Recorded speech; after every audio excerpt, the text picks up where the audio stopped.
ॐ भूर्भुवः स्वः तत्सवितुर्वरेण्यं भर्गो देवस्य धीमहि धियो यो नः प्रचोदयात्।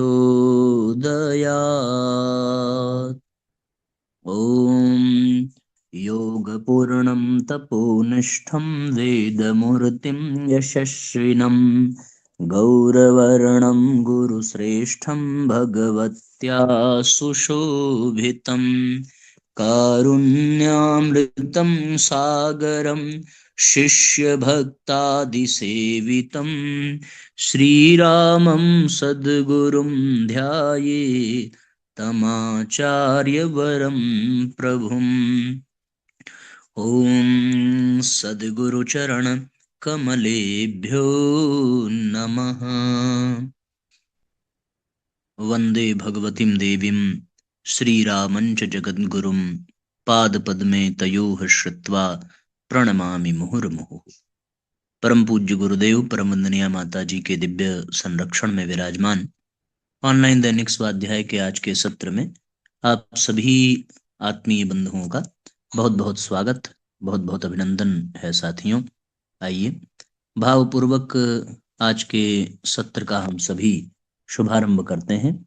सभी परिजन शीघ्रता पूर्वक जुड़ जाएं और अधिक से अधिक शेयर जरूर कर दें। आज हम लोग साथियों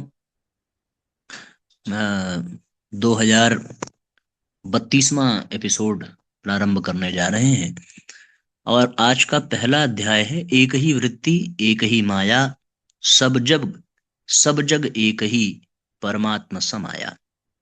आइए प्रारंभ करते हैं आज की चर्चा।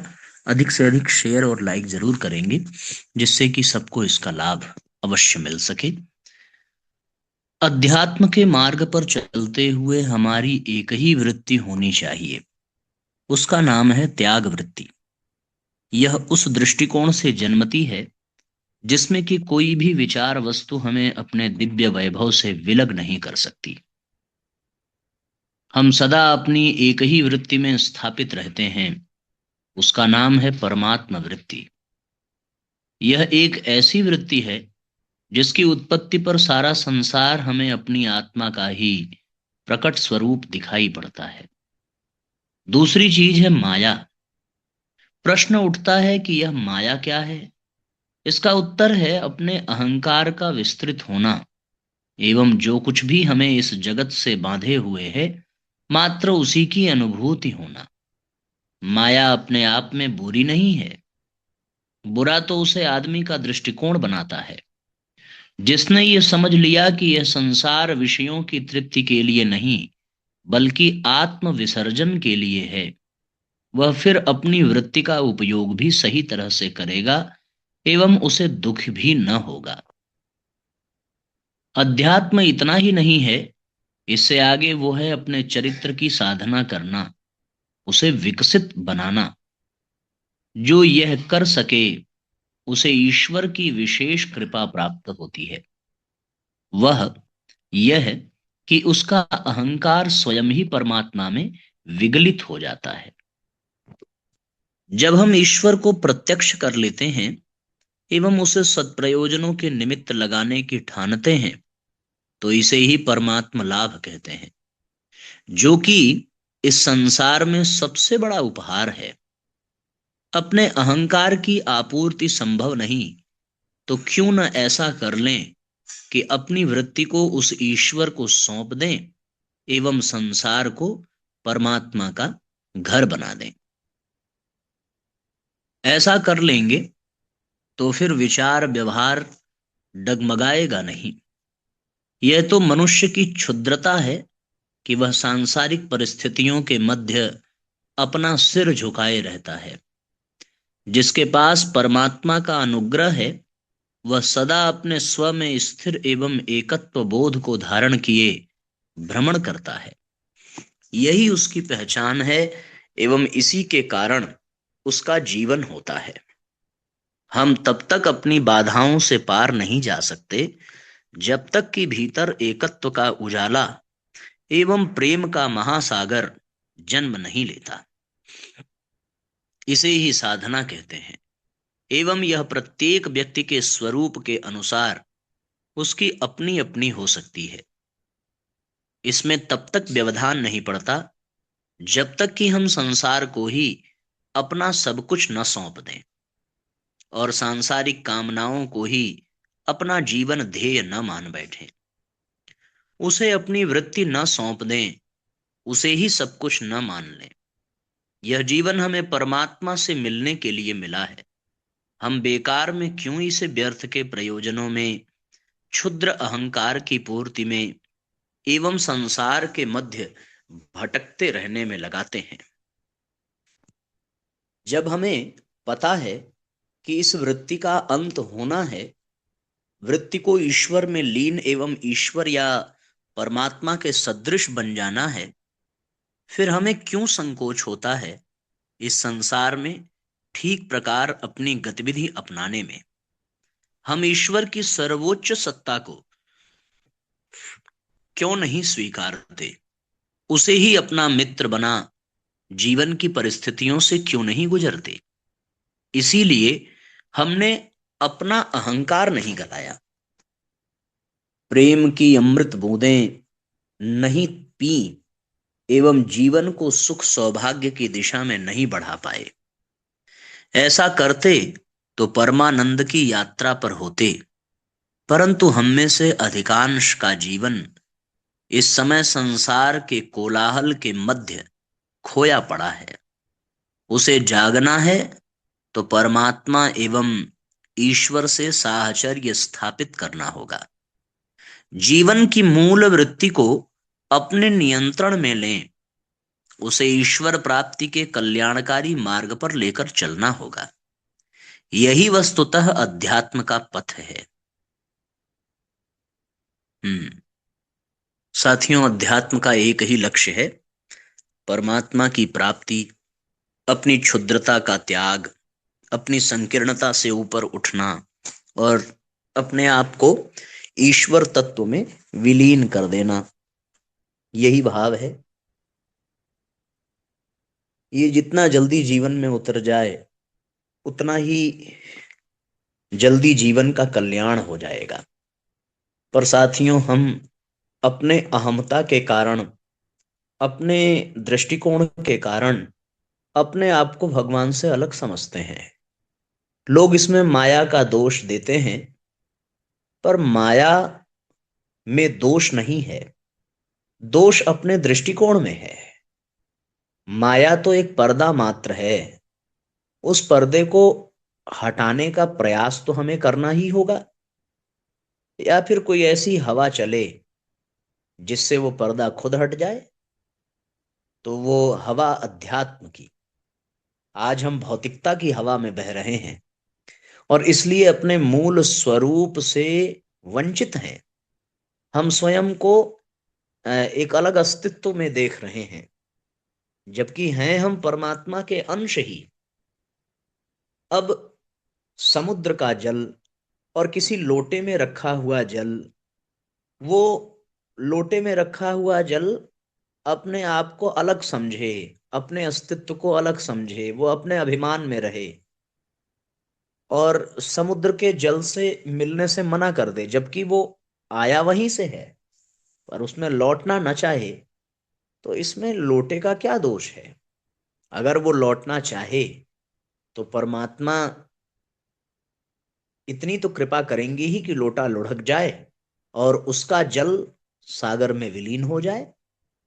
पर साथियों, वो चाहे तो, वो निकलना चाहे तो सही। अब उसके दो ही तरीके हैं, या तो वो लोटा तपस्या की अग्नि में तपे, ज्ञान की अग्नि में तपे, तो भाप बन करके समुद्र में मिल जाए, या फिर कोई ऐसा सहायक उसे मिल जाए, कोई ऐसा सदगुरु मिल जाए जो उस लोटे को लुढ़का दे और पानी बहता हुआ महासागर में मिल जाए। रास्ता वो गुरु बताएगा। इसलिए साथियों, अध्यात्म को जीवन में उतारें कि भगवान सबको समान रूप से अनुदान क्यों नहीं देते? कुछ को ज्यादा और कुछ को कम क्यों मिलता है? संत ने उस समय उस प्रश्न का कोई उत्तर नहीं दिया, पर सायंकाल उन्होंने एक मूर्ख व्यक्ति को बुलाकर कहा कि उस व्यक्ति के घर जाओ और उससे 100 स्वर्ण मुद्राएं मांग कर लाओ। वो मूर्ख व्यक्ति गया तो उस व्यक्ति ने उसे डांट डपट कर वापस भेज दिया।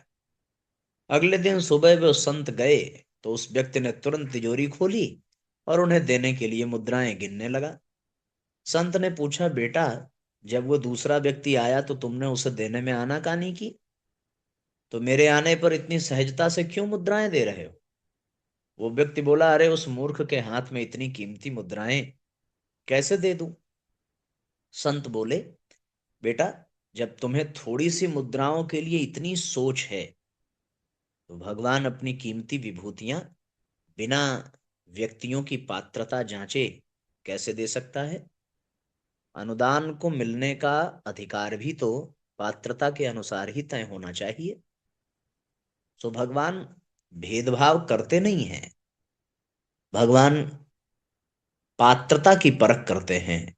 जिनमें पात्रता होती है उन्हें सहज ही मिल जाता है, और जिनमें पात्रता नहीं होती उन्हें भगवान नहीं देता।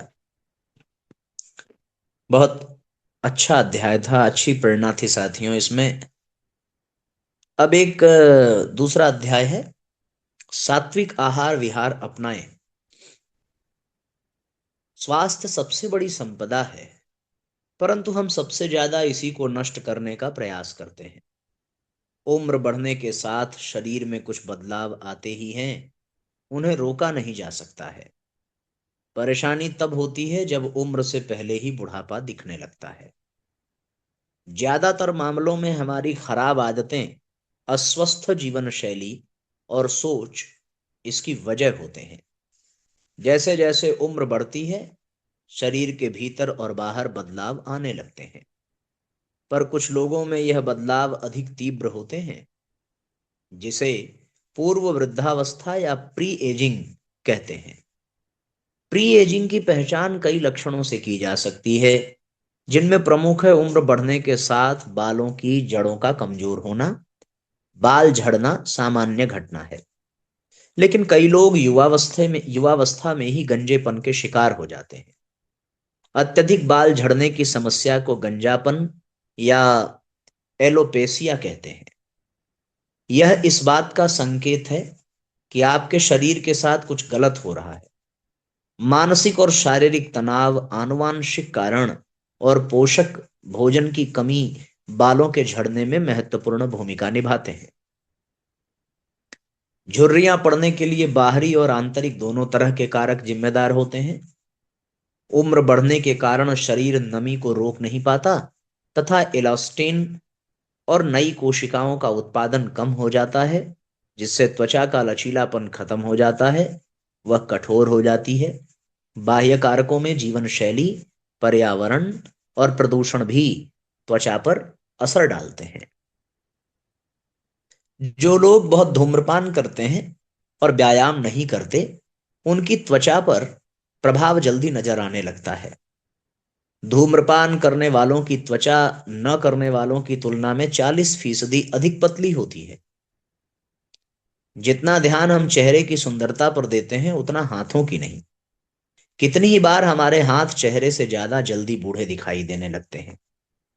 एक व्यक्ति दिन में औसतन 7 से 8 बार हाथ धोता है। जितनी बार हमारे हाथ पानी के संपर्क में आते हैं, वे अपनी नमी खोते हैं। इसकी वजह से जल्दी ही हाथों की त्वचा कठोर, खुरदरी और झुर्रीदार हो जाती है। कई लोगों के हाथों पर काले धब्बे उभरने की समस्या भी उभर आती है। कमर का घेरा बढ़ने से न केवल शारीरिक सुंदरता पर असर पड़ता है, बल्कि सेहत पर भी इसके कई दुष्प्रभाव देखने को मिलते हैं। कमर के घेरे में हर 1 इंच की बढ़ोतरी के साथ टाइप 2 डायबिटीज, हृदय रोग और कई तरह के कैंसर होने का खतरा बढ़ता जाता है। अगर हम अपनी कमर को बढ़ने से बचाना चाहते हैं तो खान पान पर नियंत्रण रखने के साथ ही नियमित रूप से योग और व्यायाम भी पूरे करने चाहिए। पूरी नींद लेना और तनाव से दूर रहना भी जरूरी है। अगर हम पूरी नींद ले रहे हैं, पोषक भोजन का सेवन कर रहे हैं, फिर भी आंखों के नीचे काले घेरे हैं, तो यह किसी स्वास्थ्य समस्या का संकेत हो सकता है। उम्र बढ़ने के साथ काला घेरा होना सामान्य है, पर कम उम्र से ऐसा है तो ध्यान देने की जरूरत है। नींद की कमी, थकान, घंटों तक कंप्यूटर स्क्रीन को घूरने और पानी की कमी के कारण भी ऐसा होता है। उम्र बढ़ने के साथ मांसपेशियां कमजोर होती ही हैं, पर कम उम्र में थकान, थायराइड, रक्तचाप में अनियमितता और कई मनोवैज्ञानिक कारण से भी होता है। ऊर्जा का स्तर कम होने से सक्रियता घटने लगती है। तनाव से शरीर में परिवर्तन आते हैं और यह बुढ़ापे की प्रक्रिया को तीव्र कर देते हैं। तनाव शरीर के विभिन्न अंगों और तंत्रों को प्रभावित करता है। लंबे समय तक तनाव रहने पर इसका असर बाहरी शरीर पर भी दिखने लगता है। साथ ही अवसाद, मधुमेह, बालों का झड़ना, हृदय रोग, मोटापा, अल्सर आदि की समस्या तक हो सकती है। ऐसे में त्वचा अति संवेदनशील हो जाती है और इस पर झुर्रियां आने लगती हैं। एक वयस्क व्यक्ति के लिए 6 से 8 घंटे की नींद जरूरी है। अनिद्रा से प्रतिरोधक तंत्र कमजोर होता है, जिससे संक्रमण और रोगों की चपेट में आने की आशंका भी बढ़ जाती है। नींद की कमी से पाचन तंत्र ठीक ढंग से काम नहीं करता, जिससे संपूर्ण सेहत पर असर पड़ता है। नींद की कमी से त्वचा अपनी चमक और कसावट खो देती है एवं थकी और बूढ़ी दिखाई देती है। गलत खान पान हमारे पाचन तंत्र पर बुरा असर डालता है, जिससे शरीर में पूर्व वृद्धावस्था की प्रक्रिया तेज हो जाती है। मैदा, चीनी, नमक और अत्यधिक वसा युक्त भोजन का सेवन करने से न केवल हमारा स्वास्थ्य खराब होता है, बल्कि हम उम्र में भी बड़े दिखने लगते हैं। मांस, मछली, पनीर, वसा युक्त दूध और क्रीम में अत्यधिक मात्रा में सैचुरेटेड फैट होता है, जिससे धमनियां बंद हो सकती हैं। साथ ही सैचुरेटेड वसा युक्त चीजें, रेड मीट, क्रीम, मक्खन, पनीर, फुल क्रीम, दूध, डार्क चॉकलेट, मेयोनीज व अधिक तली भुनी चीजें ठीक से नहीं पचती और मोटापा बढ़ता है। शोध अध्ययन में बताते हैं कि अधिकतर स्वास्थ्य समस्याओं का कारण लंबे समय तक एक जगह बैठे रहना और शारीरिक गतिविधियों की कमी है। निष्क्रिय जीवन शैली के कारण मेटाबॉलिज्म धीमा हो जाता है। एंजाइम्स जो बुरी वसा की धमनियों से मांसपेशियों तक लाते हैं, जहां उनकी खपत होती है, धीमे हो जाते हैं और शरीर के निचले भाग की मांसपेशियां कम काम करने लगती हैं। शारीरिक रूप से सक्रिय न रहना टाइप 2 डायबिटीज, हृदय रोग, कैंसर, पूर्व वृद्धावस्था और समय से पूर्व मृत्यु होने की आशंका को बढ़ा देता है। अनुसंधान कहते हैं कि जो लोग लगातार 20 वर्षों तक धूम्रपान करते हैं, उनमें जैविक उम्र अपने हम उम्र लोगों से दुगनी होती है। साथ ही धूम्रपान के कारण कैंसर, हृदय रोगों, अस्थमा और मधुमेह का खतरा बढ़ जाता है। इसके कारण त्वचा की रक्तवाहिकाएं सक्रिय हो जाती हैं। अधिक शराब सेवन करने से शरीर में पानी की कमी हो जाती है और कैल्शियम ग्रहण करने की क्षमता भी कम हो जाती है।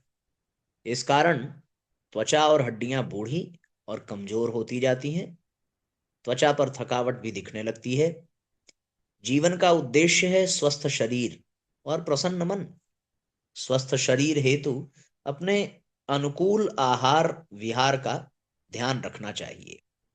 स्वस्थ शरीर में ही प्रसन्न मन की संभावना होती है। सात्विक आहार एवं स्वाध्याय ही स्वस्थ शरीर एवं प्रसन्न मन का आधार है। अतः हमें इसका पालन करना चाहिए। इस तरीके से साथियों ये 2 अध्याय आज के पूरे हो गए। अगला अध्याय मानवीय चेतना का पतन, ये हम लोग अब कल पढ़ेंगे। आज के लिए इतना ही। गायत्री मंत्र हमारे साथ साथ बोलें और आज के सत्र को विश्राम देंगे। ओम भूर्भुवः स्वः तत्सवितुर्वरेण्यं भर्गो देवस्य धीमहि धियो यो नः प्रचोदयात्। सभी आत्मीय बंधुओं को बहुत बहुत प्रणाम, सबको बहुत बहुत धन्यवाद साथियों जुड़ने के लिए। आप लोग शेयर जरूर करेंगे। आज हम लोगों ने ये 2 अध्याय पढ़े हैं। पहला अध्याय था अध्यात्म का, जिसमें हम परमात्मा को प्राप्त करने की प्रेरणा पा रहे हैं। माया के पर्दे को हटाने का भाव मन में आ रहा है। अपने अहंकार को गलाकर ईश्वर में समर्पित कर देना, यह भाव है। और एक छोटी सी कहानी हम लोगों ने पढ़ी, पात्रता से ही सब कुछ प्राप्त होता है। और फिर तीसरा अध्याय, तीसरा जो विषय था वो था कि हम सात्विक आहार लें, खूब परिश्रम करें और अपने शरीर को स्वस्थ और मन को प्रसन्न रखने का प्रयास करें। इन बिंदुओं पर हम लोगों ने आज चिंतन किया। तो आज के लिए इतना ही। कल हम लोग इसके आगे की चर्चा करेंगे। सबको प्रणाम, सबका मंगल हो साथियों।